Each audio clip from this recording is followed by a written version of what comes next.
So, if I may start by insulting your intelligence with what is called the most elementary lesson, the thing that we should have learned before we learned 1, 2, 3 and ABC, but somehow was overlooked.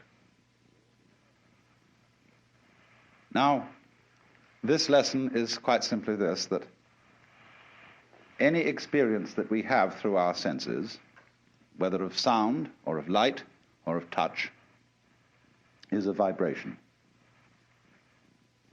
And a vibration has two aspects, one called on and the other called off. Vibration seems to be propagated in waves, and every wave system has crests and it has troughs. And so life is a system of now you see it, now you don't. And these two aspects always go together. For example, sound is not pure sound. It is a rapid alternation of sound and silence. And that's simply the way things are. Only you must remember that the crest and the trough of a wave are inseparable.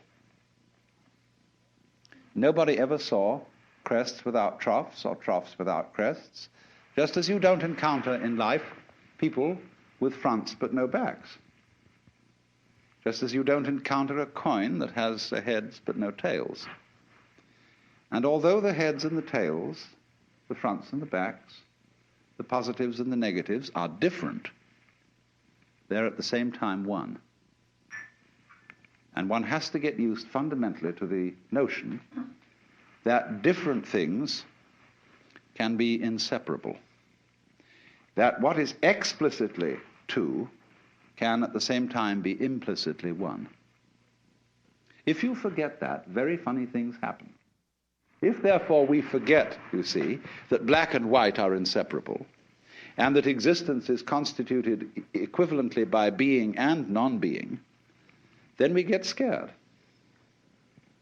And we have to play a game called, black might win. And once we get into the fear that black, the negative side, might win, we are compelled to play the game, but white must win. And from that start all our troubles.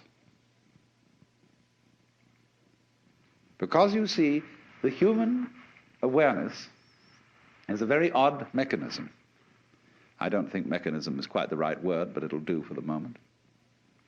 That is to say, we have as a species specialized in a certain kind of awareness, which we call conscious attention.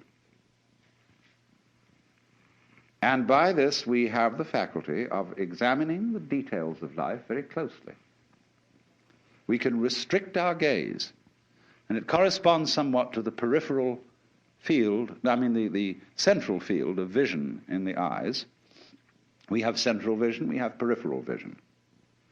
Central vision is that which we use for reading, for all sorts of close work, and it's like using a spotlight, whereas peripheral vision is more like using a floodlight. Now, civilization and civilized human beings for maybe 5,000 years, maybe much longer, have learned to specialize in concentrated attention. Even if a person's attention span is short, he is, as it were, wavering his spotlight over many fields. The price which we pay for specialization in conscious attention is ignorance of everything outside its field. I would rather say ignorance than ignorance, because if you concentrate on a figure, you tend to ignore the background. You tend, therefore, to see the world in a disintegrated aspect. You take separate things and events seriously, imagining that these really do exist, when actually they have the same kind of existence as an individual's interpretation of a Rorschach blot. They're what you make out of it. In fact, our physical world is a system of inseparable differences. Everything exists with everything else. But we contrive not to notice that, because what we notice is what is noteworthy. And we notice it in terms of notations.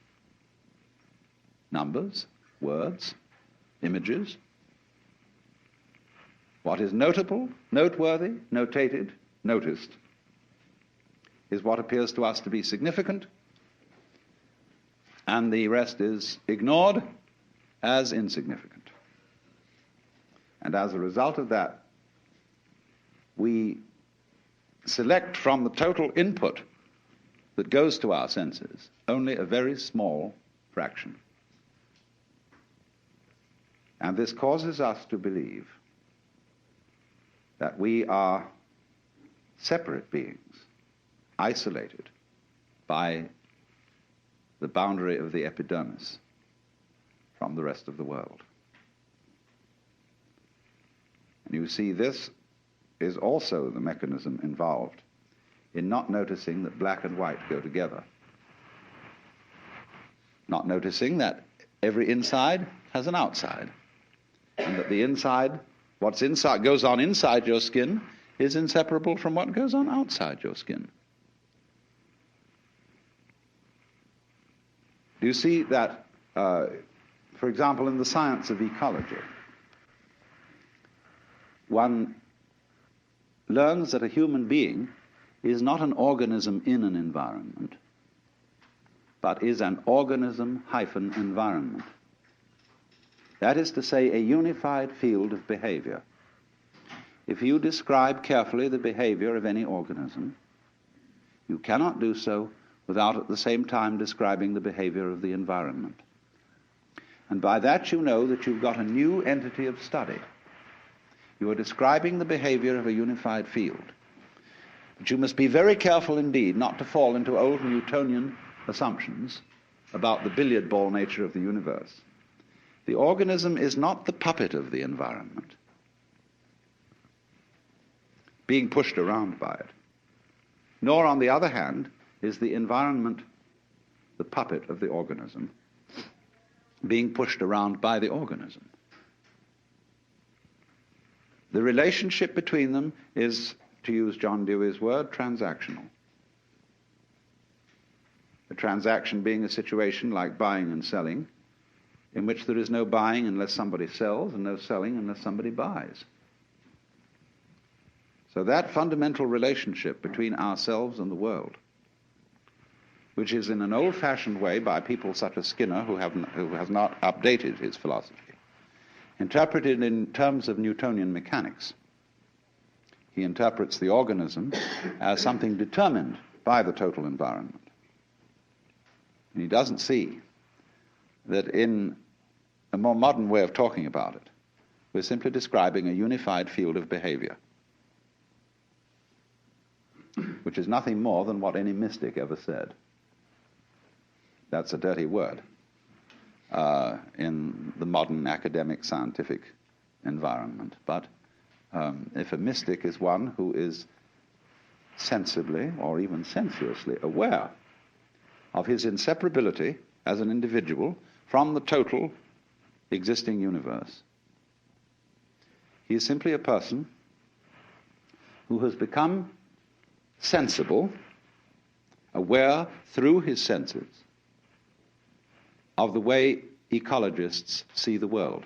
So when I'm in academic circles, I don't talk about mystical experience. I talk about ecological awareness. Same thing.